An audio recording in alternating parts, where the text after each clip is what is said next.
las de Jessica Albiach y de Núria Parlon. Jessica Albiach es periodista y actualmente es la presidenta del grupo parlamentario de En Comú Podem en el Parlamento de Cataluña. En 2017 fue escogida diputada y proclamada 2 años después a las elecciones de este Portugal presidencial de la Generalitat y se presentó en las últimas elecciones del 14 de febrero. Núria Parlon es licenciada en Ciencias Políticas y alcaldesa de Santa Coloma desde 2009 y en las últimas elecciones alcanzó la mayoría absoluta. Es también coordinadora estatal de la Red de Municipios Libres de Trata y desde 2014 a 2016 fue vicepresidenta secretaria del Partido Socialista del PSC junto al primer secretario Miquel Iceta. Estamos aquí para debatir cómo la COVID ha afectado a las mujeres y ellas como políticas y como personas que están en la primera línea saben muy bien porque bueno, están en contacto.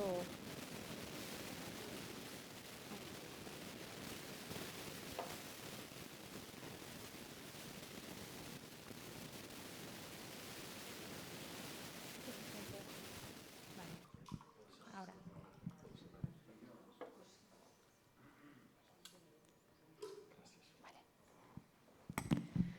Bueno, pues como íbamos diciendo hasta hace un momento, ellas como líderes políticas conocen muy bien la situación de la mujer y saben muy bien lo que ha supuesto esta pandemia y la COVID en la situación de las mujeres, sobre todo en épocas de teletrabajo, en épocas de presión familiar, de presión laboral, de carestías económicas. Ellas que están tanto en un ayuntamiento como en la Generalitat conocen muy bien la situación y cómo ha afectado todo esto al ámbito de la mujer. Ahora, sin más, damos paso a... Vale. No sé cuál de las dos quiere empezar. Núria. Sí, Núria, perdón. Vale, pues gracias. Buenas tardes a las personas que estáis aquí en el público. Un placer participar en este debate que nos convenció Carme Domingo para poder hoy aquí aportar nuestra visión de qué efectos ha provocado el impacto de la pandemia sobre la realidad de las desigualdades estructurales que las mujeres ya, pues, antes de la COVID ya estábamos sufriendo en diferentes ámbitos y aspectos, ¿no? Desde una perspectiva de lo local, pues lo que hemos podido observar es que, como hace un momento se apuntaba, todo lo que ha tenido que ver con las cargas de trabajo y el reparto de las tareas familiares y la palabra esta mágica de la conciliación, ¿no? En momentos en los que la COVID ha llevado a que tengamos que estar más tiempo en casa y trabajar pues a través de los métodos de las videoconferencias y demás, es que el estrés, y además se puede demostrar con datos que las mujeres han tenido que soportar en todo este periodo, ha sido mayor. Si analizamos los grandes datos de qué colectivos han estado al frente de salvar vidas durante la pandemia, también nos encontramos con que las mujeres, una vez más, por la especificación profesional que tienen en estos sectores, han estado al frente de dar pues, cobertura a todas aquellas personas que muchas de ellas lamentablemente han perdido la vida, incluidas parte de estas mujeres, ¿no? Cargas laborales, dificultades para la conciliación, sectores precarizados desde el punto de vista laboral, que también se han visto afectados de forma clara por los expedientes de regulación de empleo. Y por otra parte, un factor que no podemos dejar de lado y que en clave local también hemos detectado, y nosotras en el marco del proyecto que estamos desarrollando en Santa Coloma, de la CIBA, donde hemos hecho un modelo de atención a la violencia machista y a las violencias sexuales de forma integral. Aquí lo que sí que hemos detectado es que durante la pandemia las situaciones de violencia se agravaban por la situación de aislamiento en la cual se encontraban muchas de las mujeres obligadas a convivir muchas horas con sus maltratadores, ¿no? Esta situación nos llevó pues, a mejorar todo lo que eran los servicios de atención a esta realidad, para poder dar esa cobertura, y los datos que manejamos a través del observatorio abierto que hemos recogido durante este periodo de la pandemia en relación a la situación de Santa Coloma, pero también comparados con los datos los datos estadísticos a nivel de Cataluña y del conjunto del Estado, lo que nos demuestra es que la pandemia ha impactado de forma clara en 3 vertientes de la vida de las mujeres: a efectos de la salud, a efectos económicos y a efectos de violencia machista. Esto nos interpela principalmente en una dirección. Todas aquellas políticas que a día de hoy se plantean, ¿no?, en las diferentes fórmulas, ya sean los los New Deals de los diferentes ayuntamientos o la estrategia de represa que ha de llevar a cabo el nuevo gobierno de la Generalitat, tiene que tener muy en cuenta todo este sesgo de desigualdad estructural previa a la COVID y post-COVID para precisamente salir reforzados de esta crisis, ¿no? Esto a efectos, hemos oído a veces el lenguaje bélico, ¿no?, compararlo con las consecuencias de una guerra, ¿no? Pues en cierta forma es así, lamentablemente, ¿no? Y parte del proceso de reconstrucción que en clave de las ciudades se está articulando a partir de los pactos de ciudad, ¿no? Muchas ciudades, independientemente a sus configuraciones o coaliciones de gobiernos, cuando existen, ha habido un acuerdo de mínimos que se ha llevado a cabo durante los primeros momentos de la pandemia para articular toda una serie de medidas consensuadas para poder hacer frente a las debilidades que la misma ha puesto de manifiesto en clave de cohesión social especialmente y en clave de dificultades, ¿no? En nuestra ciudad, previo a la pandemia, nosotras ya habíamos articulado toda una estrategia de elaborar nuestro presupuesto, que es el instrumento fundamental de acción política en una ciudad, de acuerdo con la perspectiva de género. Hoy teníamos una videoconferencia con el Ayuntamiento de Calvià, que estaba muy interesado en conocer cómo habíamos articulado toda esta estrategia. Básicamente aquí ya nos reflejaba la necesidad de, para romper con algunas brechas que existen y que tienen una configuración sociológica, antropológica y que se expresa de forma cruda, pues como antes comentaba, ¿no?, en la realidad laboral de muchas mujeres, datos que previos a la pandemia ya nos arrojaban las dificultades que muchas mujeres tienen pese a tener una buena formación, un buen proyecto empresarial, que cuando acuden a los servicios que tenemos en la ciudad para poner en marcha su iniciativa de negocio, al final muchas de ellas no siguen con la misma, ¿no? Porque es que las mujeres tienen mayor aversión al riesgo, ¿no? Estos titulares que se hacen fácilmente, ¿no? Bueno, ¿qué hay detrás de este titular, ¿no? ¿Por qué se produce esto? Por las cargas familiares, por la opinión social, no me ocuparé de mis hijos, de mis hijas suficientemente, me da miedo emprender porque no tengo la red de apoyo si el proyecto no va bien, ¿no? Son preguntas que habitualmente en el modelo de socialización en el que estamos lamentablemente socializados no se hacen los hombres. Y veíamos que esta dificultad que se producía a la hora de emprender parte de los negocios, ¿no?, teniendo proyectos con mucha más viabilidad, afectaba en una lógica claramente de género, ¿no?, y de modelo de socialización en el que convivimos y en el que estamos. Pero también todo lo que tiene que ver con las violencias estructurales que afectan a nuestra calidad de vida y a nuestra libertad, ¿no? Nosotras allí en Santa Coloma ya pusimos en marcha un protocolo de atención integral para convertir a la ciudad en una ciudad segura en cualquier espacio, no solamente en la franja del ocio nocturno, ¿no?, sino en cualquier momento para prevenir todo tipo de agresiones sexistas o relacionadas con la LGTBI-fobia. Y la ciudad ha planteado toda una red que articula los diferentes espacios seguros en los cuales podemos interpelar precisamente para crear esa comunidad, no solamente los servicios asistencialistas propiamente especializados para hacer frente a las situaciones de violencia, violencias sexuales, LGTBI-fobia y demás, sino que crear una comunidad a través de la propia trama de ciudad, es decir, de qué manera también hemos pensado ese urbanismo y cómo los actores actúan para garantizar precisamente todos esos derechos, ¿no?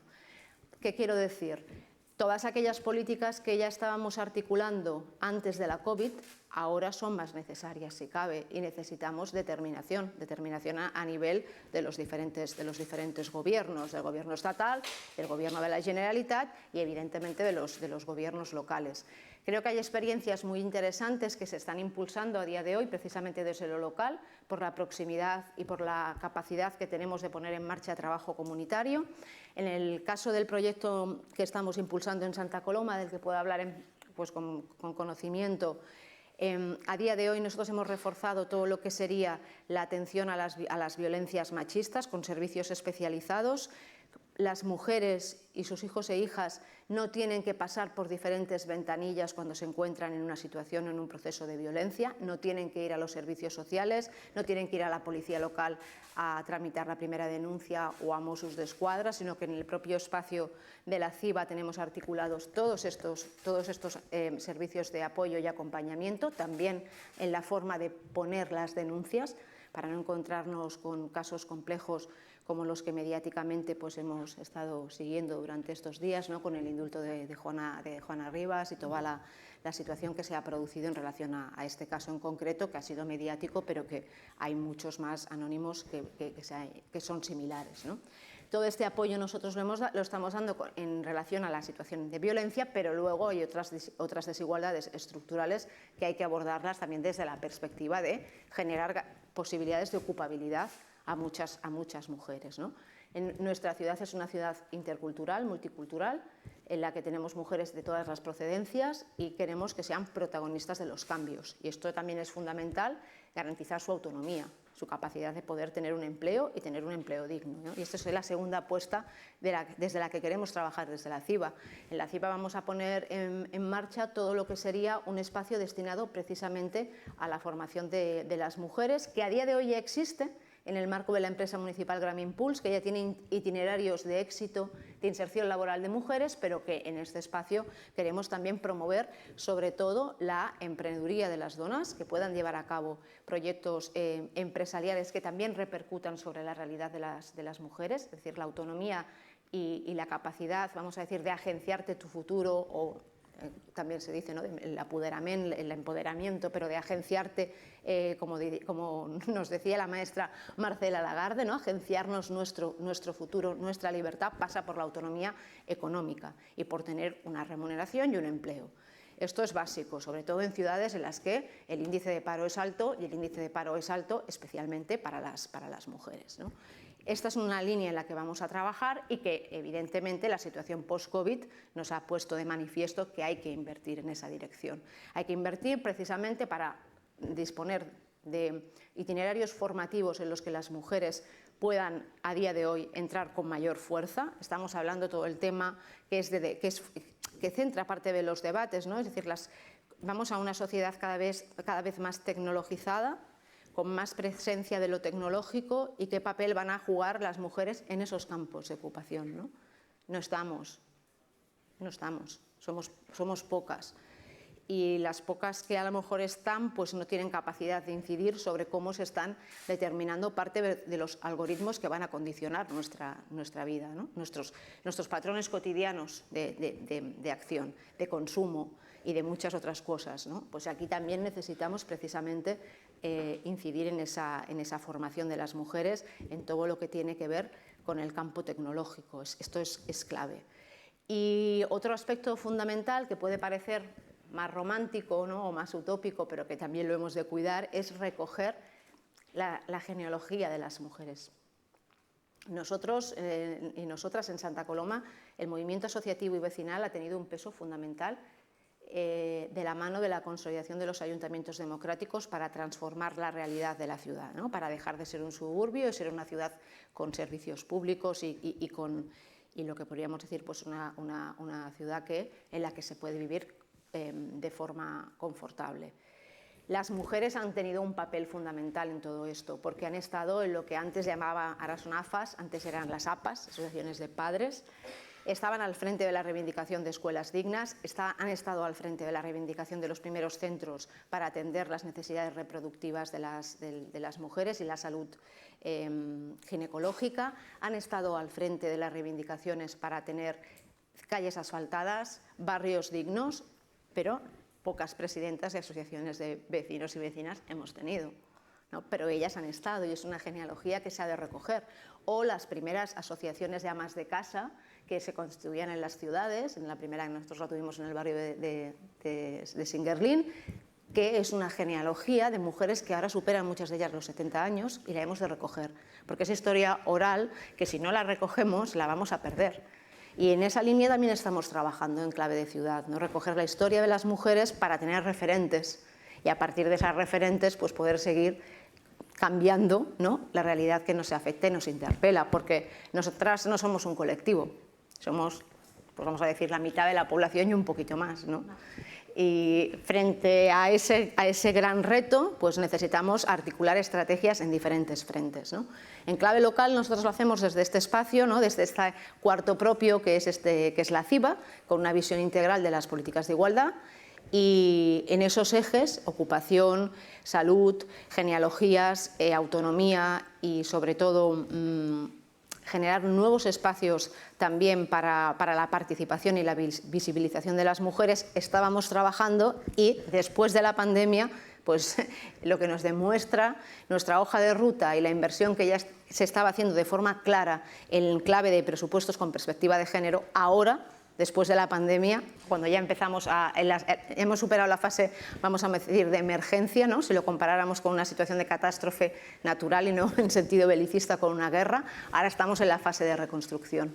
Y todas las líneas que ya habíamos establecido para trabajar y abordar esas desigualdades estructurales hay que potenciarlas y invertir, si caben, muchos más recursos, no solo económicos, sino humanos y comunitarios, para hacer posible esta gran revolución. Muchas gracias. Jessica.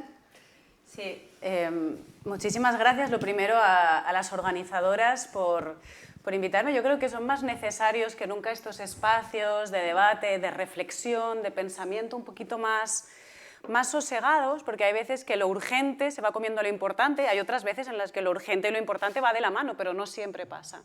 Y yo creo que es interesantísimo poder escuchar, por ejemplo, de primera mano lo que estaba explicando ahora Nuria. La verdad que la política local para mí es de las más admirables que existe, porque como decías, es la política de proximidad, es la que nunca puedes decir que no, y muchas veces los ayuntamientos acaban asumiendo competencias que no les son propias, pero que precisamente por no dejar a los vecinos y a las vecinas sin recursos, pues tienes que sacar de donde no hay. Por tanto, yo creo que nunca estaremos suficientemente agradecidas a todas las políticas que están en primera línea en el mundo municipal. Siguiendo el hilo que comentaba Nuria, si la pandemia ha demostrado alguna cosa es que ha impactado más en las mujeres que en los hombres, y eso no es una casualidad, eso es porque veníamos de un desequilibrio, de una desigualdad estructural y por tanto que venía arrastrada de siglos. Lo que pasa es que sí que es cierto que al final la realidad es compleja. No es lo mismo una mujer que tiene el sueldo asegurado a final de mes, que tiene una red afectiva y emocional sana, que no tiene personas dependientes a su cargo, que no tiene hijos de los que estar pendiente, que está conectada digitalmente, que tiene recursos, ¿no? A tantas mujeres que hemos visto que durante la gestión de la pandemia pues han pasado de estar invisibles a estar en el centro, porque son las que directamente han estado sosteniendo la vida y lo han hecho en unas condiciones de precariedad absoluta, muchas veces sin EPIs, muchas veces sin papeles, sin contrato, con la máxima vulnerabilidad. Hay otras que han estado encerradas en casas minúsculas, donde han estado meses sin poder ver un rayo de luz, teletrabajando otras y al mismo tiempo cuidando a personas dependientes o criando a sus hijos.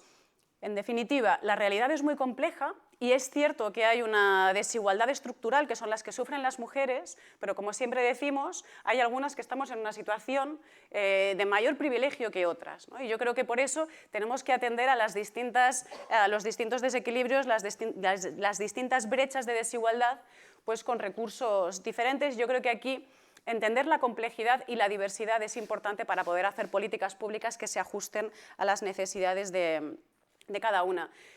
Durante todo este año y medio, porque yo creo que ya vamos casi por un año y medio, hemos visto opresiones que hasta ahora eran invisibles y que en cambio sí que han salido a la luz, ¿no? Un escenario de crisis solapada, la crisis ecológica, sanitaria, económica, social, ha puesto de manifiesto cómo los trabajos esenciales, como decía, están básicamente realizados por mujeres, a las cuales no solamente se les ha infravalorado su trabajo, sino que muchísimas veces te infravaloran en función, ¿no? o te valoran en función del trabajo que haces. Y por tanto, si tu trabajo está infravalorado, parece que tú también vales menos. Cuando en realidad son las que están sosteniendo a nuestras familias, son las que han estado, por ejemplo, limpiando los hospitales para que no nos contagiásemos, ¿no? Y en cambio, desde el Gobierno de la Generalitat, pues se decidió que las trabajadoras de la limpieza de los hospitales no tenían que cobrar el plus de peligrosidad, de exposición al virus, que sí que han estado cobrando otras trabajadoras esenciales que también han estado exponiendo su cuerpo, ¿no? Me refiero a auxiliares de enfermería, me refiero a enfermeras, me refiero a doctoras, y en cambio hemos visto este desequilibrio, para mí una injusticia, con las trabajadoras de la limpieza que eran vitales para que, por ejemplo, los quirófanos estuvieran perfectamente equipados para cuando alguien los necesitase. Si hablamos también de la violencia más no sé si más visible, pero que al final cuando hablamos de violencia machista siempre acaba siendo la primera que nos viene a la cabeza, que son las agresiones físicas, ¿no? Las que están viviendo antes, pero también vimos que durante la pandemia se dispararon, crecieron un 60%, llegaron a 30.000 según cifras del Ministerio de Igualdad. Y yo aquí también me quiero preguntar, ¿funcionaron bien las administraciones? ¿Estábamos preparadas para una situación así? Yo creo que obviamente nadie podía imaginarse una situación de confinamiento, pero yo sí que me siento en parte frustrada, o creo que hay un cierto fracaso cuando las actuaciones han tenido que ir a posteriori y no hemos sido capaces de prevenir todas las agresiones que han sufrido las mujeres. Y hemos visto como muchas de ellas, por falta de alternativa habitacional, por falta de tener recursos para poder vivir desde lo más material, han tenido que compartir confinamiento con su agresor. Eso no deja de ser un fracaso como sociedad y sobre todo un fracaso de la política, o como mínimo una debilidad de la política que tendríamos que subsanar de manera urgente. Es cierto que todas las administraciones y que cada vez más la ciudadanía está concienciada, pero todavía nos falta muchísimo camino por recorrer, porque vemos que hay mujeres indefensas que no tienen alternativa que estar con el agresor. Por tanto, yo creo que cuando hay veces que hay alguien que hace lecturas triunfalistas de la gestión de la pandemia, para mí es importante que no vayamos con triunfalismo, sino que pensemos que hay gente que ha sufrido muchísimo y que lo sigue haciendo a día de hoy. Os decía, mujeres que han estado sosteniendo la vida, y creo que es de justicia también hacer aquí una referencia a las mujeres que son cuidadoras de las residencias. Recordemos también esos momentos durísimos en las residencias, donde, bueno, al final, gracias al trabajo también que se está haciendo desde el Ministerio, cuando tú ahora estás de baja no te pueden despedir, pero situaciones de injusticia que vivían muchísimas personas que estaban en una situación de precariedad, no podían decir incluso que estaban contagiadas, iban a trabajar porque no tenían otra manera. Personas que como no tenían contrato, tampoco tenían derecho a las prestaciones, y no solamente las cuidadoras de las residencias, me estoy refiriendo también a las cuidadoras de la gente mayor en sus hogares. Las trabajadoras de las residencias y las cuidadoras son en un 90% mujeres. 1 de cada 3, que se dice pronto, vive bajo el umbral de la pobreza, y solamente una cuarta parte está en la seguridad social, está afiliada en la seguridad social. Eso las deja absolutamente a la intemperie. Y eso pasa en nuestro país, en nuestras calles, muchas veces están hasta cuidando de familiares nuestros, y yo creo que aquí también es importante, no solamente políticas públicas, sino que también tomemos conciencia a nivel individual, a nivel colectivo, pero también a nivel individual, que si no están cubiertas, cualquier cosa las deja vulnerables. De hecho, aquí también querría hablar de otro aspecto, voy enlazando temas, pero es que me parece que al final es importante para la radiografía. Familias monoparentales. Ha aumentado la pobreza en 7 puntos, y aparte generalmente son mujeres que están solas con sus hijos. Ha aumentado la pobreza en 7 puntos hasta llegar al 50% en el caso de los hogares monoparentales. Cuando solamente dependes de un salario, cuando tú además se te cruza una crisis sanitaria con una crisis social y económica, no solamente estás dejando a las mujeres desprotegidas, es que las mujeres son las que están al cargo de los niños y de las niñas. Y en este país, yo no me cansaré de insistir, hace falta una renta para la infancia. Y sobre todo, están muy bien las familias numerosas, yo no digo que no, pero también están muy bien las familias monoparentales. Por tanto, lo que tenemos que hacer es equiparar los derechos de las familias monoparentales con los derechos de las familias numerosas, porque si no estamos entrando en un agravio comparativo y sobre todo en una situación de injusticia para todas estas personas, ¿no? Y a partir de aquí, ¿qué camino tenemos que tomar? Pues para mí hay un camino que es básico, se está hablando muchísimo de reconstrucción en los últimos meses, yo creo que cada vez menos, yo creo que durante los meses más duros de la pandemia todo el mundo estaba convencido que no podíamos volver al punto anterior justamente de la COVID, pero es importante que todos esos debates interesantísimos que hubo no se pierdan. Y aquí el feminismo y la lucha por la igualdad era uno de los puntales de los cuales se hablaba, poner la economía al servicio de la vida y el feminismo como ejes de la reconstrucción de nuestro país. Pues bien, eso que ahora parece que está más dormido, y yo creo que es importantísimo el debate que estamos teniendo hoy para que no se nos olvide todas las lecciones que hemos tenido. Y sobre todo pensando en políticas feministas, que no solamente hablamos de reforma horaria, de conciliación, de recursos para las escuelas de infancia, para un sistema público de cuidados, para eliminar la brecha salarial. Es que al final, aumentar el salario mínimo interprofesional es una política feminista, porque normalmente quien acaba cobrando el SMI son mujeres. Igual que impedir que nos recorten las pensiones es una política feminista, porque si cambian el cómputo de los años, quien más perjudicadas acaban son las mujeres, que puede que hayan tenido menos tiempo de cotización porque han tenido que estar cuidando a sus hijos o a sus familiares más mayores. Por tanto, pensemos en una lógica de políticas públicas feministas, no desde lo obvio, sino contemplando la foto entera. Y aquí también quería hacer mención, todos los problemas de salud mental que están saliendo a la luz, se han incrementado muchísimo en el último tiempo, existían antes y yo creo que ahora se está desestigmatizando, y creo que esto es importante, y no son casualidad. También es por la falta de seguridad y la falta de protección. Muchas veces cuando hablamos de seguridad tenemos la tentación de pensar en el Ministerio del Interior o en la Consellería de Interior. Cuando yo hablo de seguridad vital.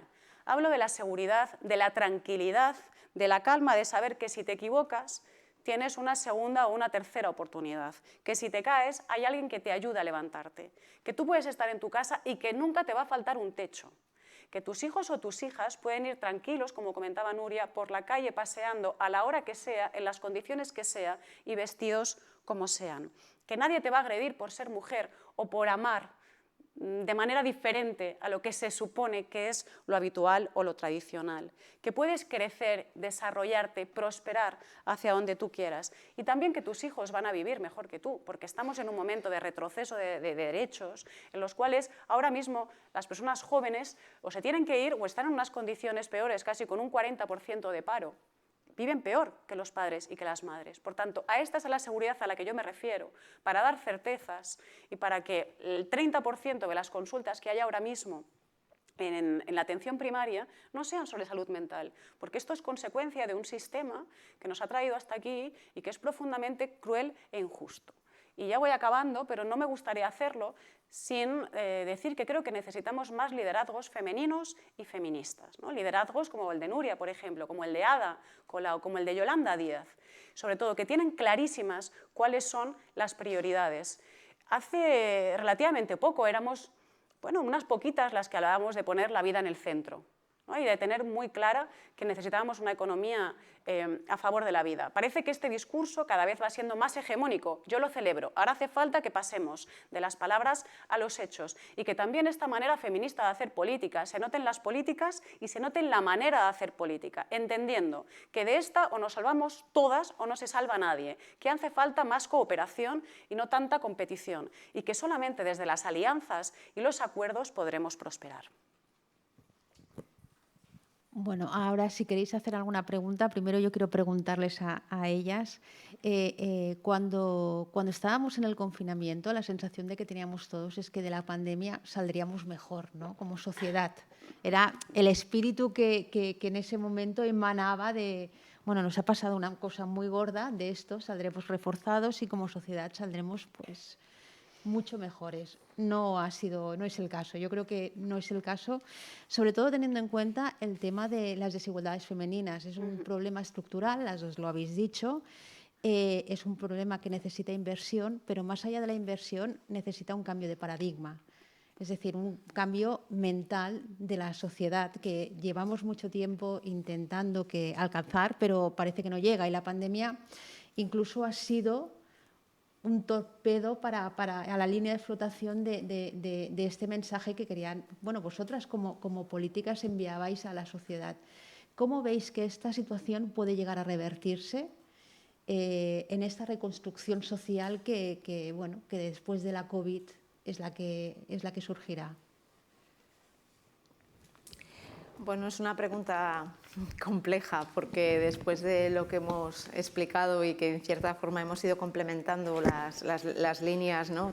Tanto las oportunidades que la situación nos puede llevar, pero también las amenazas y las debilidades, ¿no? De las que ya partíamos y que en cierta forma se han agudizado. la idea de que todo saldrá bien, pues era un poco la idea de los niños y las niñas, ¿no? Recordamos todos el arco iris, ¿no? Y los dibujos que pues estaban en las ventanas de las casas, o cuando estaba el gesto simbólico de salir cada noche a las 8 creo que era, ¿no?, aplaudir a los sanitarios y a las sanitarias, ¿no? Y de golpe y porrazo pues también hemos visto luego cosas que nos han hecho tambalear, ¿no? Porque se acabó el estado de alarma, ¿no? Y parece que ya se había acabado la pandemia y la invasión en las calles, sin pensar en cuántas personas habían muerto salvando vidas, ¿no? Y cómo rápidamente nos íbamos pues a ocupar el espacio desde una visión puramente individualista, ¿no? El individualismo es uno de los elementos, para mí, amenazantes de todo el proceso transformador que se estaba expresando previo a la pandemia, pues a través de movimientos amplios, como habían sido pues las respectivas manifestaciones del 8 de marzo, que habían conseguido articular a nivel global toda una estrategia de transformación y de cambio pues de las relaciones en diferentes frentes, en la línea de lo que antes hablábamos, ¿no? Es decir, vamos a poner en el centro a las personas, y la economía, si ponemos en el centro a las personas, la productividad también la va a medir de otra forma, ¿no? Si ponemos en el centro a las personas, podemos analizar de qué forma estamos viviendo las diferentes matices de la desigualdad que afectan a muchos colectivos, y especialmente, pues no a un colectivo, sino a la mayoría de la población, que son las mujeres, ¿no? Claro, estos son cambios tan profundos que tampoco podemos aspirar a que se den de forma inmediata a todos, porque las circunstancias no son favorables. Y en este sentido hemos de ser ciertamente realistas, ¿no? Es como, pues sí, a día de hoy se dice que la pandemia se podría haber evitado. Bueno, ¿se podría haber evitado? Pues probablemente sí, ¿no? Si se hubiese invertido más en lo que sería el concepto de salud pública, si se hubiese invertido mucho más a nivel global en prevenir pues todo lo que tiene que ver con la preservación medioambiental para prevenir la transmisión de las pandemias, la conservación de la biodiversidad. Por una parte hemos aprobado objetivos de desarrollo sostenible, pero estamos ya muy cerca del 2030, y la agenda en sus 160 y pico hitos que se había marcado, pues bueno, no avanza demasiado, ¿no? Estamos a día de hoy pidiendo, también desde el municipalismo, a través, por ejemplo, del Fons Català de Cooperació y otros ámbitos municipalistas, el tema de la liberación de patentes, ¿no? Bueno, toda una serie de factores de carácter global que inciden en lo local y que inciden sobre la vida de las personas. ¿Qué podemos hacer, ¿no? Ha habido instrumentos que han funcionado y que dejan ver una forma también de hacer política que creo que se han de reivindicar. Es decir, ¿qué nos ha dejado de bueno la pandemia? Pues ser capaces de, como decía al inicio de la intervención, hacer pactos locales que se deben trasladar a otros ámbitos de decisión.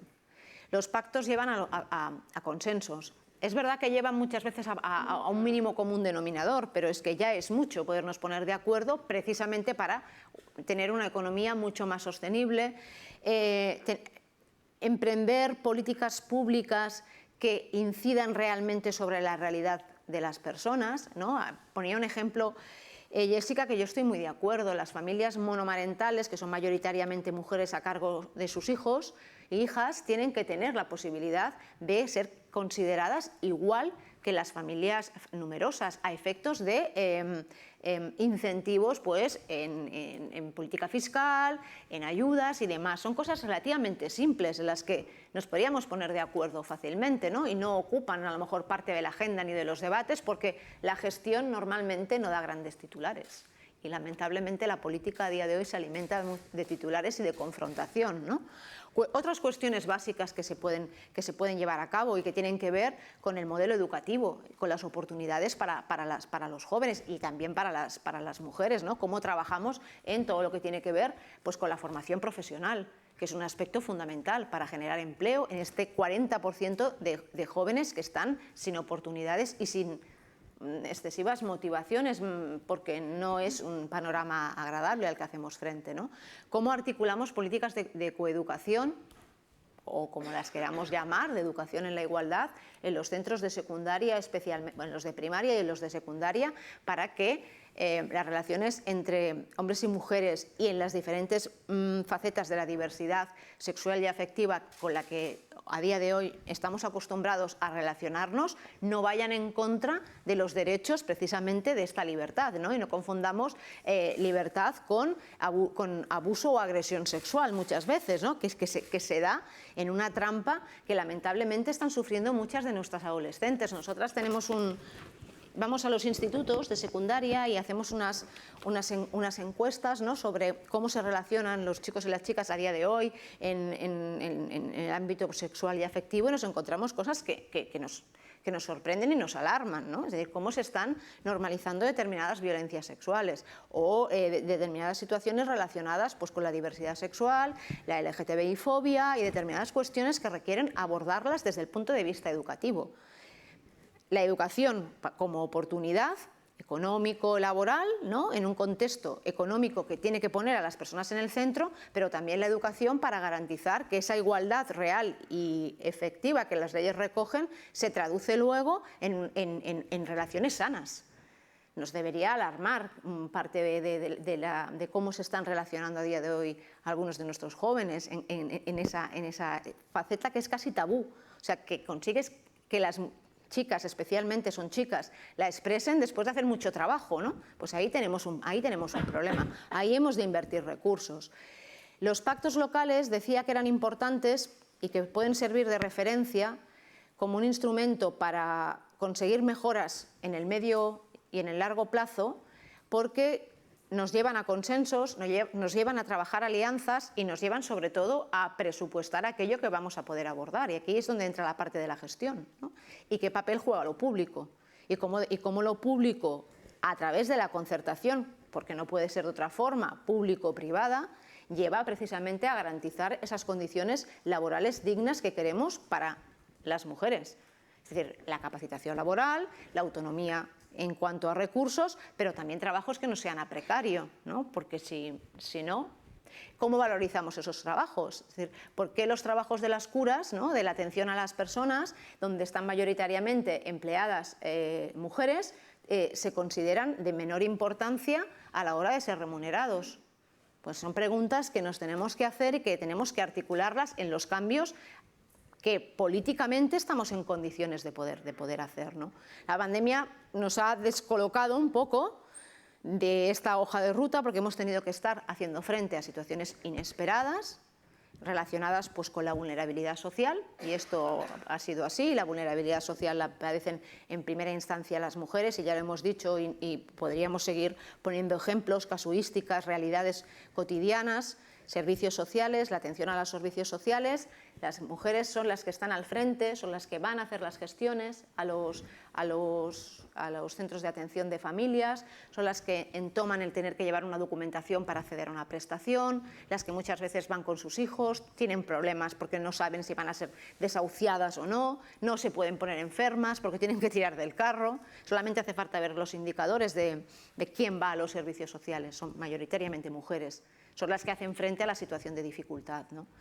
Pero si todo esto lo ponemos desde una perspectiva positiva, ¿no?, para salir un poco, no con ingenuidad, pero sí con qué podemos hacer, es mucho lo que podemos hacer. Es mucho. Y pasa precisamente por tener esos marcos de concertación que en clave local permitan articular políticas que se puedan elevar. Y no lo digo desde un punto de vista narcisista de que lo local es lo fundamental, pero sí que está muy cerca del pulso ciudadano. Que se puedan elevar a decisiones que cuenten con el amparo económico y legislativo de las otras administraciones. No puede ser que tengamos tantas dificultades para garantizar la acogida en el corto plazo de las mujeres que están en situación de violencia. Es muy difícil. El modelo de casas de acogida, por ejemplo, en Cataluña es débil. Esto hay que mejorarlo. Y hay que mejorarlo. Desde los ayuntamientos pues podemos llevar a cabo iniciativas. Nosotras, dentro del proyecto que antes os explicaba, de la CIVA, que os invitamos a venir a verlo cuando queráis y que os podamos explicar la filosofía integral de cómo vamos a vencer las desigualdades desde esa lógica, vamos a tener un espacio de acogida de estas mujeres, pero no poniéndolas como víctimas, sino a todo lo contrario, consiguiendo que el tiempo que estén allí puedan formar parte de una comunidad donde ellas van a agenciarse su futuro, porque esta es otra cuestión que a la hora de abordar el tratamiento de las mujeres que están en situación de violencia, tenemos una perspectiva excesivamente asistencial y revictimizadora. Y esto también hay que cambiarlo. Entonces, para nosotras es fundamental que estos espacios permitan también esta convivencia y este empoderamiento de las mujeres. Tenemos un grupo muy bonito de mujeres que han estado en situación de violencia machista, que a día de hoy son mentoras y están ayudando a otras mujeres y su experiencia sirve de reflejo, ¿no? para seguir adelante. Entonces, pues lo que tenemos que hacer es buscar espacios de consenso, crear políticas públicas, crear precedentes, disponer de datos, de indicadores y conseguir que el resto de administraciones también nos puedan ayudar a hacer lo posible a otros niveles. Sí, además, ahora escuchando a Nuria decía la desigualdad territorial que hay tan grande en función de donde tú sufres la violencia, ¿no? Hay sitios de Cataluña donde, como no hay suficientes recursos puestos por parte del Govern de la Generalitat, una mujer que es agredida no tiene un piso al que poder ir. Y en este sentido es al que yo me refería antes cuando decía que los ayuntamientos al final fan mans y mànigues, por decirlo de alguna manera, para llegar donde no llegan las otras administraciones que son las que verdaderamente tienen las competencias. Sobre lo que comentabas, yo creo que en el tema de hacia dónde tiene que ir la reconstrucción y qué está pasando con los mensajes que se lanzaban durante la pandemia, estamos en el momento en el que lo viejo no ha muerto y lo nuevo no acaba de nacer.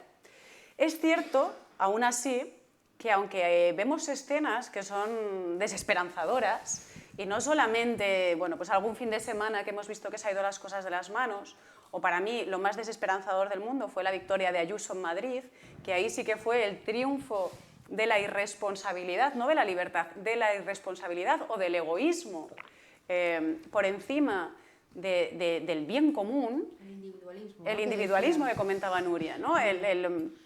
Sí, el individualismo, casi el egoísmo, el pensar que te puedes salvar tú sola, independientemente de lo que le pase al resto. Yo sí que creo que estamos entrando en este nuevo paradigma. Lo estamos viendo, por ejemplo, cómo está afrontando el Gobierno central la salida de la crisis. Frente a una salida que hubo en 2008 a través de las políticas de austeridad que venían impuestas por Europa, pero que es cierto que también se aplicaron en todo el Estado y que en Cataluña fuimos los campeones de los recortes, de los cuales todavía estamos saliendo y que somos el territorio del Estado donde menos se han revertido aún los recortes de hace 10 o 12 años, pues frente a esa salida, a este modelo de la austeridad de 2008, de 2010, ahora estamos viendo cómo tenemos, por ejemplo, una red de protección, un colchón, pues a través de los ERTEs, que ha sido una política que ha sido reconocida a nivel mundial, con un escudo social, con un ingreso mínimo vital que todavía no acaba de funcionar como debería, pero que se están poniendo todos los mecanismos, se está avanzando en la derogación de la reforma laboral, por tanto estamos viendo que desde el Gobierno central se están haciendo políticas distintas. Y luego, por otro lado, también estamos viendo los fondos europeos. Frente a aquella política neoliberal y de apretarse el cinturón y de priorizar el pago de la deuda a la protección de las personas, estamos viendo cómo esta política expansiva, que fue la que funcionó en Estados Unidos, por ejemplo, pues ahora también se está produciendo en Europa y aquí tenemos que dar el gran salto.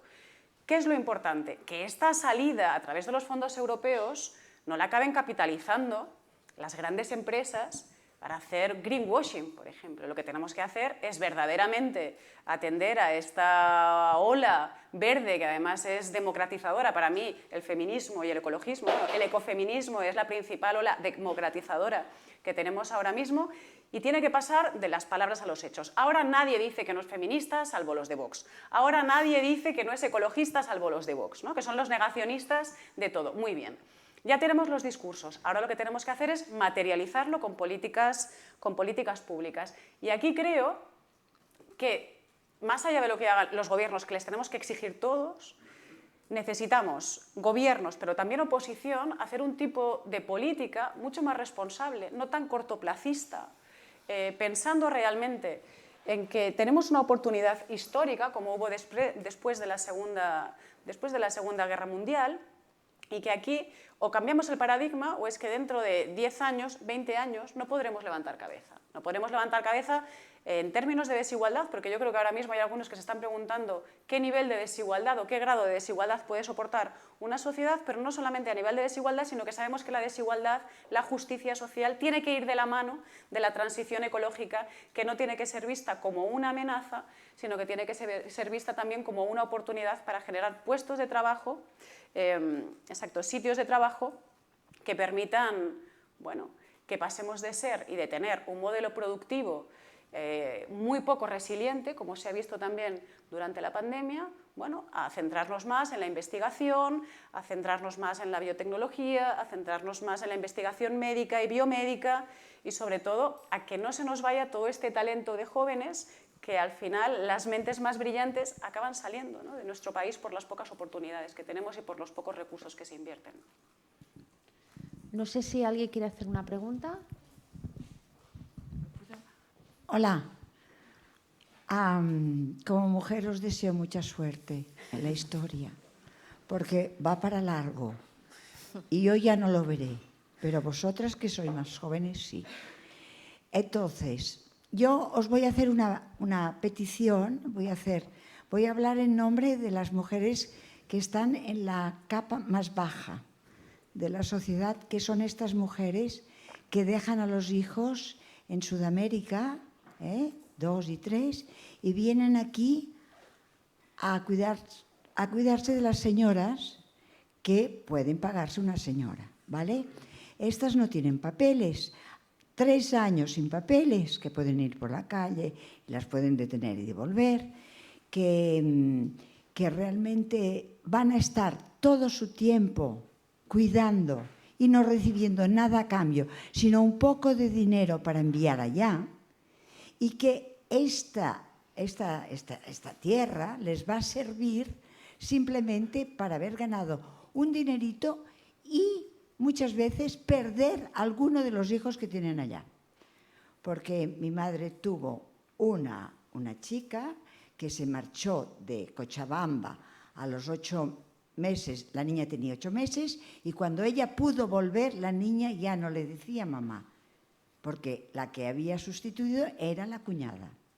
Esto por una parte. Entonces, si algo habría que hacer aquí para este tipo de mujeres que parecen la última capa, sería darles algo, proporcionarles, ayudarlas, que encontraran una manera de estudiar o de formarse o de ejercer alguna cosa, de manera que cuando volvieran fueran alguien. Yo os lo diré, la chica que cuidó a mi mamá hasta que se murió, ella, ahora mi hermana y yo, y no diré porque yo, pero es que es lo que habría que hacer, le hemos pagado porque podemos, porque somos de estas señoras jubiladas con recursos y privilegiadas, tú lo has dicho muy bien, yo formo parte de estas, pues le hemos pagado una escuela de peluquería, porque podemos, porque hemos visto que ella volverá allá, tendrá un título y podrá tener una peluquería.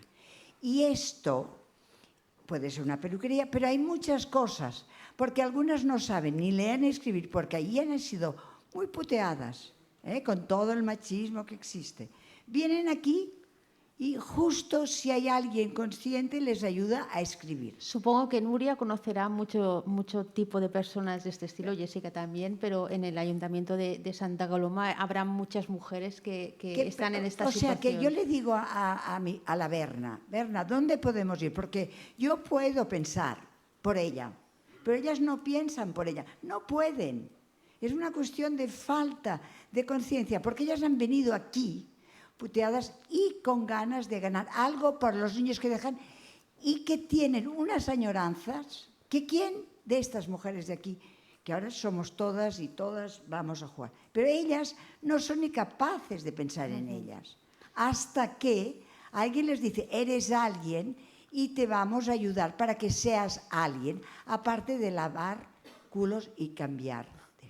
Muchas Yo solo gracias. querría Supongo que Nuria nos puede aportar. lo tomásemos un poco hacer algo, o sea, que fueran alguien, Y entonces el ayuntamiento sería fantástico yo os podría ayudar, podría concienciar. Y supongo que también desde la Generalitat, que es que Y la Generalitat, también le correspondería. Hay proyectos bonitos, solo piensa ¿no? en su futuro. Hay proyectos muy bonitos en la línea de lo que ella está apuntando y que se están desarrollando en las ciudades. De hecho, hay uno que colaboraba precisamente la Fundació de la Caixa allá en Santa Coloma con la Fundació Integramanet y el Ayuntamiento, que lo pusimos en marcha cuando estaba al frente el Jaume Lanaspa.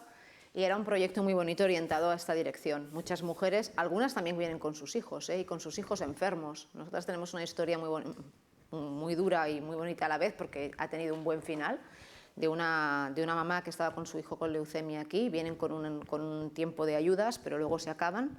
Y evidentemente pues ella estaba sin trabajo, sin casa, estaba en una habitación alquilada. De la habitación alquilada, la señora que la tenía la habitación alquilada, cuando vino la COVID, interpretó que podía enfermar porque la señora tenía un hijo enfermo, las echó a la calle, quedándose parte del mes. Es decir, estos vínculos de solidaridad y comunitarios hay que trabajarlos más allá de los recursos. Y a día de hoy, pues ella es una de las beneficiarias del ingreso mínimo vital, está regularizando su situación, el nene está en tratamiento en el hospital con una situación que tenía grave, y está muy contenta y además con muchas ganas de poder trabajar, y evidentemente pues aún tiene parte de sus hijos allí en una situación muy complicada en barrios realmente muy difíciles. Este sería un caso como el que tú has explicado, ¿no?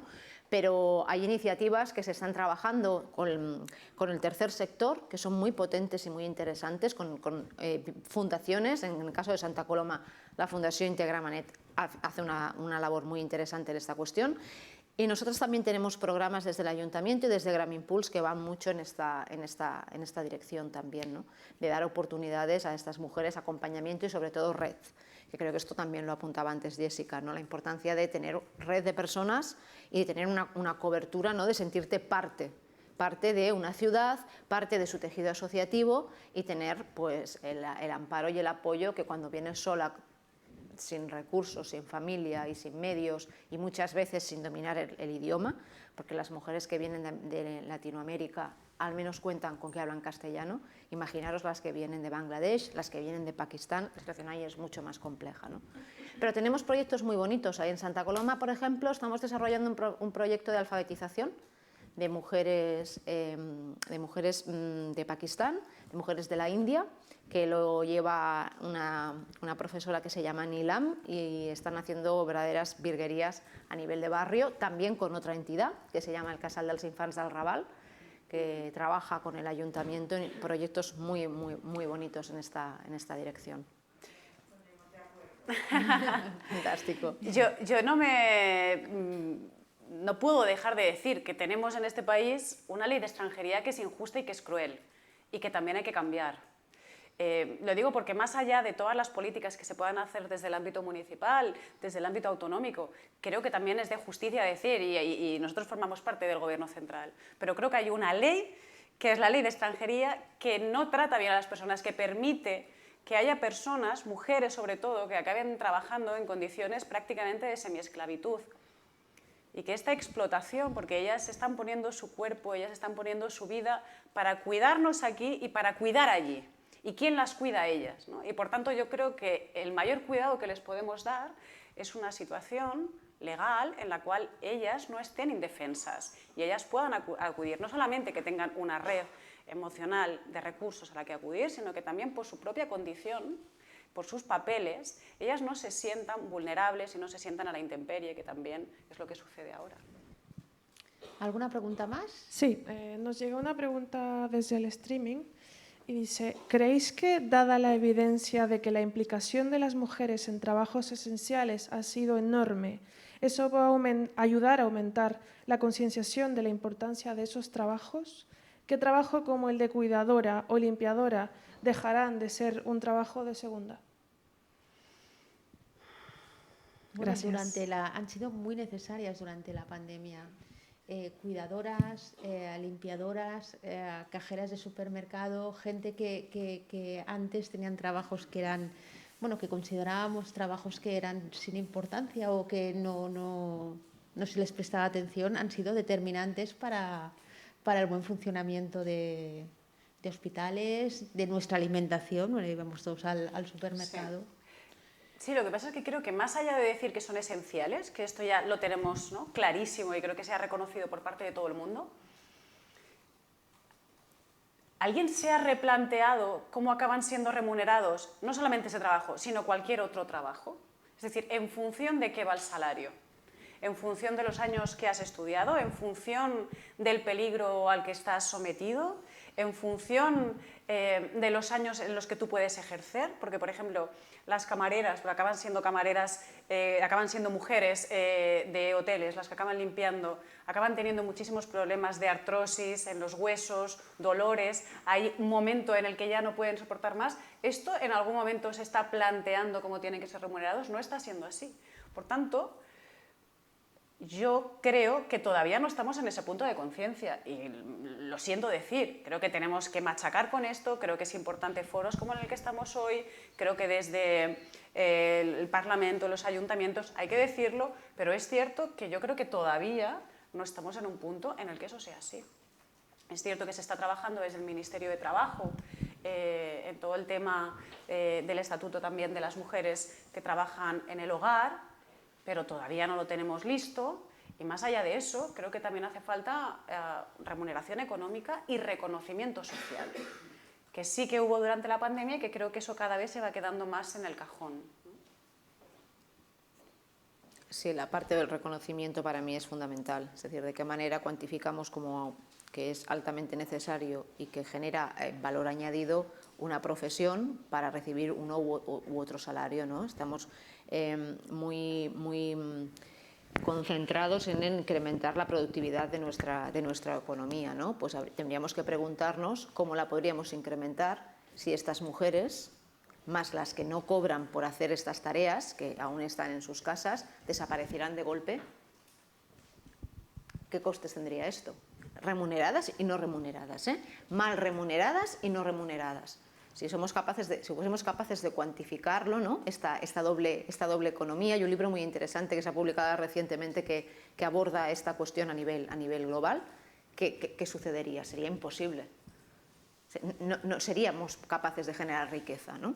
Pues si esto es un factor clave para generar riqueza, para tecnificar nuestras sociedades, para que haya beneficio económico, pues como mínimo hay que ser consecuentes con las necesidades que estas personas tienen y que son fundamentales precisamente para mantener las economías, vamos a decir, de los países ricos. Ya no entraremos en las derivadas de desigualdad entre países que necesitaríamos otro debate más, ¿no? Pero si son altamente productivos estos empleos, pues deben de estar remunerados de acuerdo a salarios dignos y no precarios y no discontinuos, ¿no? Porque luego también lo hemos abordado antes, ¿no? ¿Qué pensiones en un sistema de bienestar como en el que estamos, que preveemos que vamos a cobrar una pensión para poder envejecer con dignidad, van a tener parte de estas mujeres que han estado mal empleadas, mal pagadas, en sectores precarizados, sin reconocimiento, pues realmente muy bajas, si es que las tienen, ¿no? ¿En qué situación se encuentran muchas mujeres que han estado al cargo de sus familias y familiares, que no han podido estudiar por situación de contexto, por situación de procedencia, por múltiples razones, ¿no? ¿Qué pensiones tienen a día de hoy? Son irrisorias. ¿Y cómo viven, ¿no? ¿Cómo vive una persona mayor con 400 euros? ¿Cómo vivirán las mujeres que de aquí a X tiempo tengan que pagar un alquiler porque no hayan podido comprar una vivienda de 1.000 euros si su pensión no llega a 600? Claro, son preguntas que nos hemos de hacer, ¿no? En esta lógica de poner en el centro a las personas.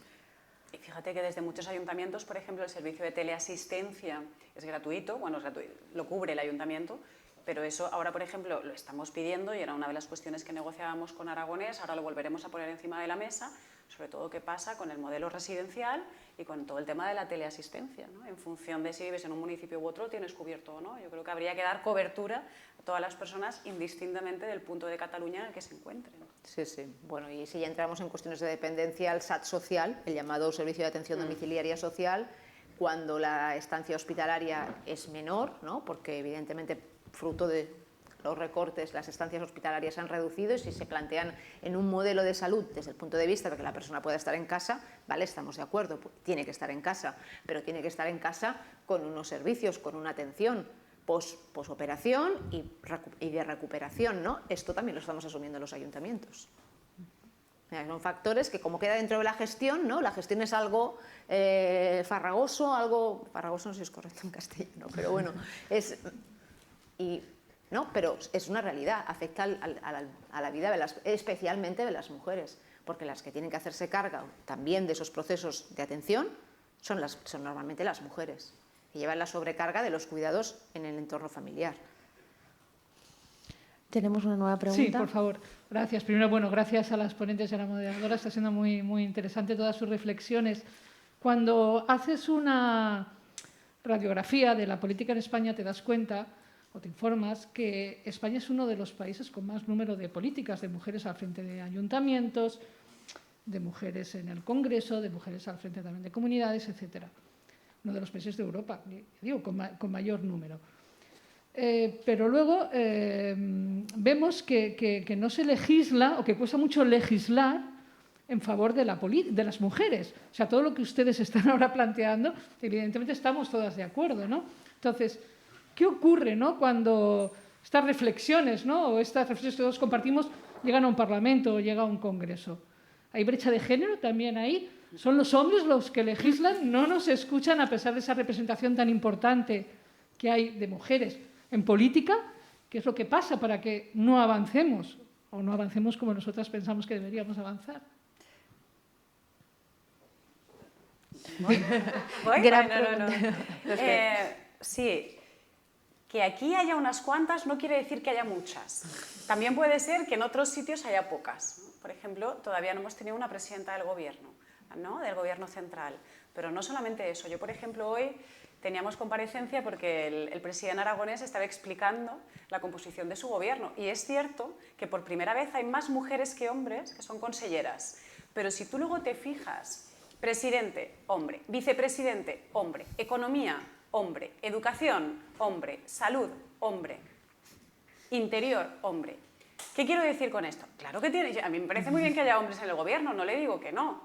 Lo que sí que le estoy diciendo es que precisamente los departamentos que tienen más presupuesto, quien tiene la llave de la caja, de momento son hombres. Por tanto, ¿el tema de la paridad es importante? Sí, pero también el tema de la capacidad y de la toma de decisiones, ¿no? Y sobre todo de quién puede gestionar los recursos. Yo creo que en este sentido no es una cuestión solamente numérica, sino también es una cuestión cualitativa y en qué puestos están. Yo ahora mismo soy, si no me equivoco, la única presidenta, seguramente junto con Dolors Sabaté, que me parecía es la presidenta del grupo parlamentario de la CUP, pero ahora mismo somos las dos únicas presidentas del grupo parlamentario y somos 9.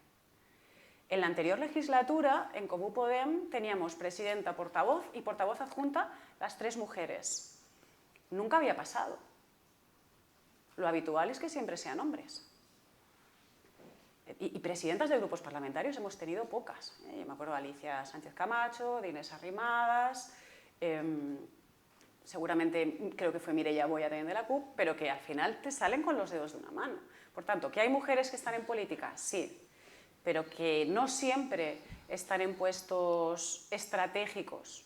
Pues yo creo que también, y sobre todo vuelvo al inicio, el tema de que aquí haya más que en otros países europeos no quiere decir que haya muchas, ¿no?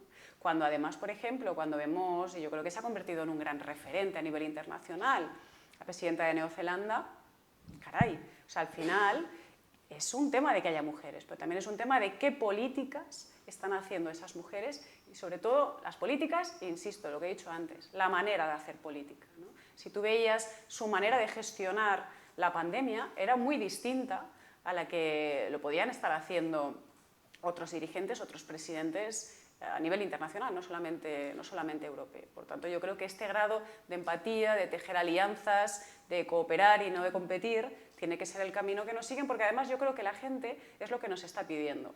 En un contexto en el que cada vez hay más desafección política, hay tantísimo ruido, parece que se gobierna a golpe de titular o de tuit, la gente cada vez está desconectando más y este es el perfecto caldo de cultivo para que crezca la extrema derecha y para que se consolide, que también es lo que estamos viendo en nuestro país. Por tanto, creo que estas nuevas maneras de gobernar son más necesarias para volver a reconectar con la gente. También es fundamental aquí el papel de los medios de comunicación, ¿no? Porque es cierto que es verdad que si comparamos la situación, por ejemplo, de España con otros países europeos, tenemos más mujeres al frente pues de gobiernos municipales, tampoco es para tirar cohetes en 20% y de aquella manera, ¿no? Y si como van cambiando las coaliciones y demás, pues ahí fluctúa. Pero desde el punto de vista de los medios de comunicación, también cómo aparecen las mujeres en política, qué espacio ocupan cómo se las valora, ¿no? Y más de una vez, y esto ya lo hemos comentado, por la indumentaria, por cómo visten, por cuestiones que son puramente accesorias y no tanto por lo que hacen, ¿no? Hasta la pandemia no hemos visto, incluso en algunas tertulias de opinión, reivindicar el liderazgo que habían tenido diferentes mujeres al frente de esta situación, ¿no? Pero aquí hay mucho trabajo por hacer, porque volvemos a lo de antes, ¿no? Lo que hemos comentado en la pregunta anterior de quién tiene los recursos y quién tiene el poder. Y las mujeres, pues no, muy pocas firman contratos a nivel internacional sobre cómo se gestionan los grandes recursos, no firman contratos relacionados con detentar la tierra, ¿no?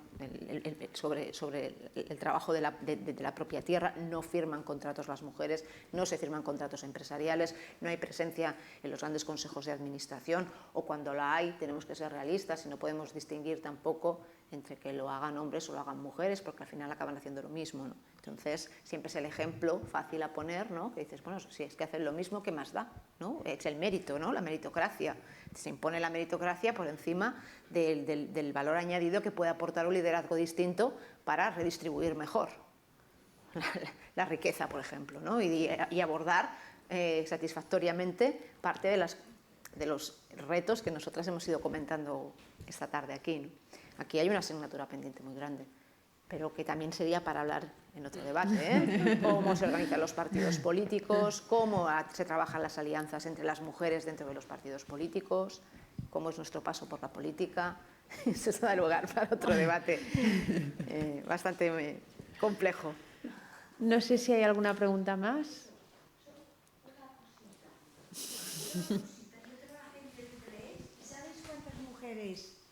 ¿Sabéis cuántas mujeres directoras ha habido?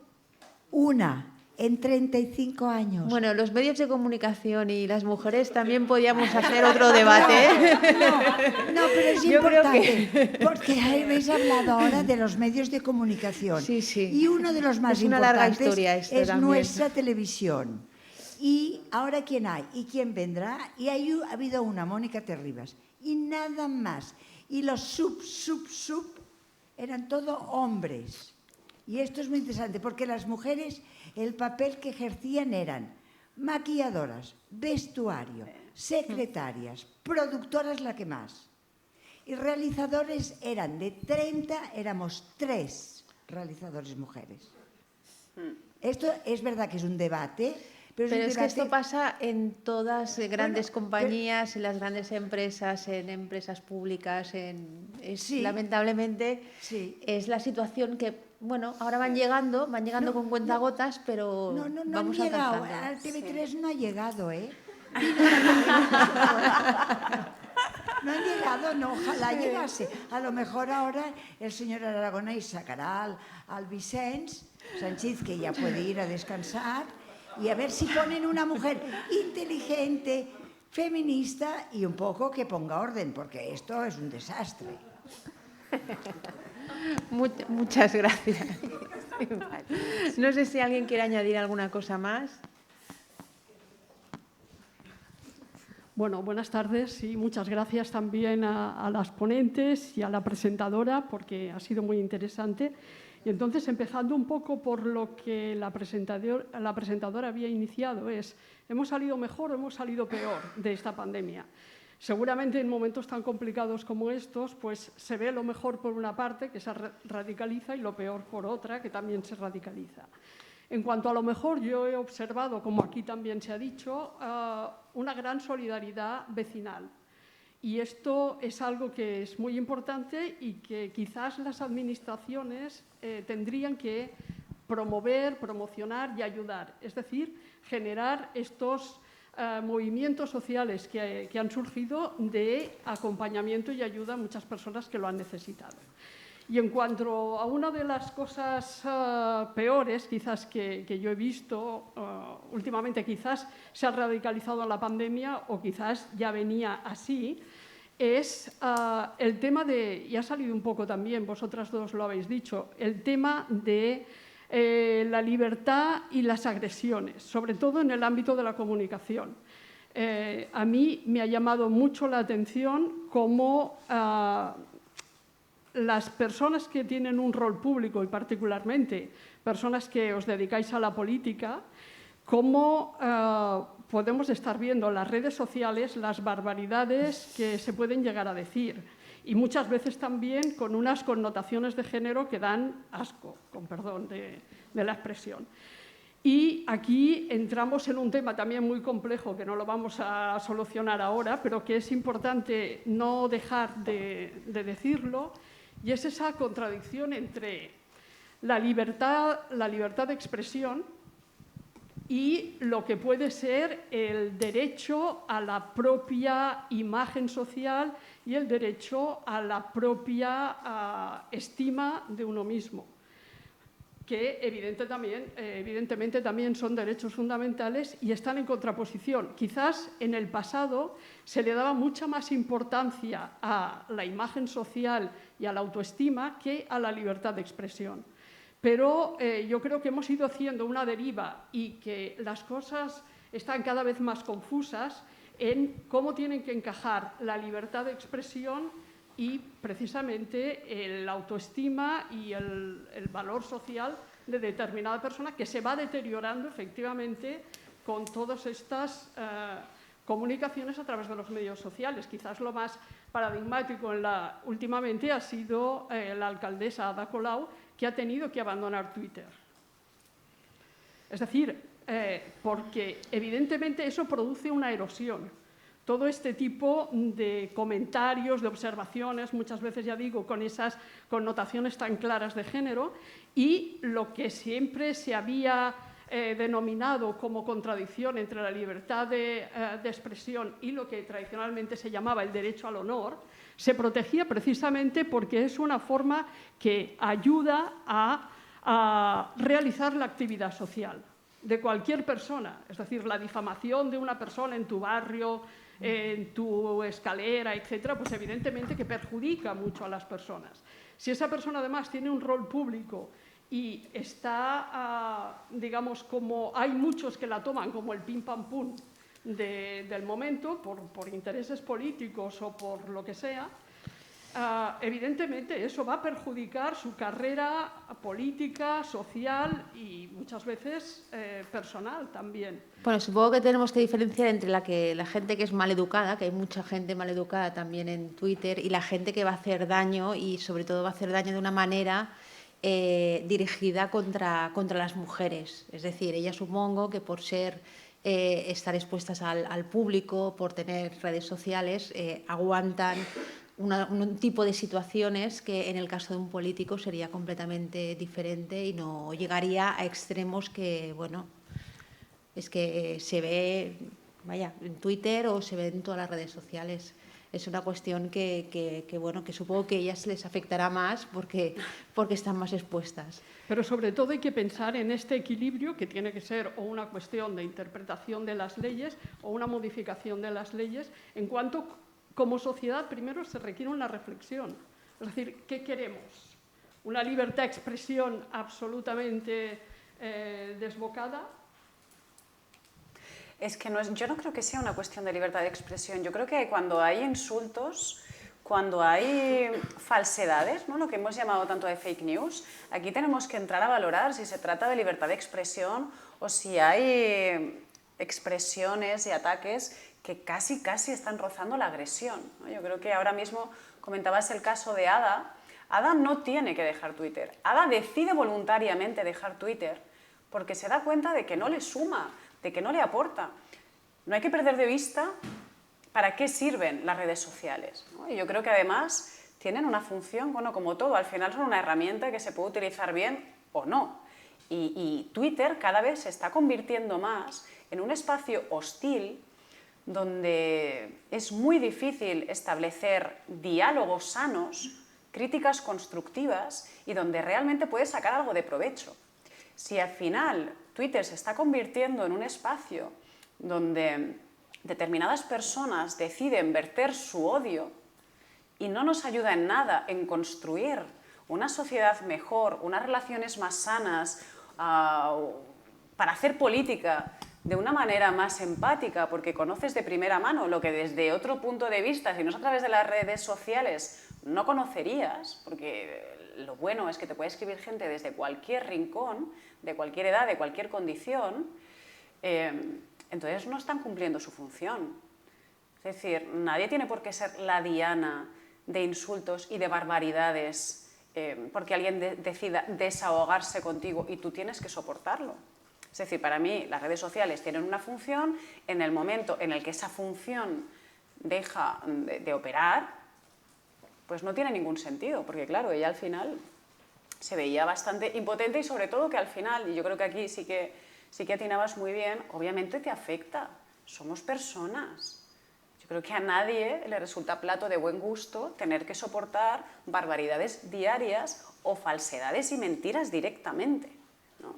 Y por tanto, yo creo que tomó una decisión muy valiente, con más de 1 millón de seguidores, y que nos hace replantearnos el uso de las redes sociales. Luego vemos que no todas las redes sociales operan con la misma lógica, ¿no? Tenemos Instagram, por ejemplo, que suelen ser comentarios más positivos y la gente es mucho más prudente, más educada. Bueno, yo creo que al final habrá habiendo una especie de selección natural sobre lo que comentabas de ¿hemos salido mejor o peor?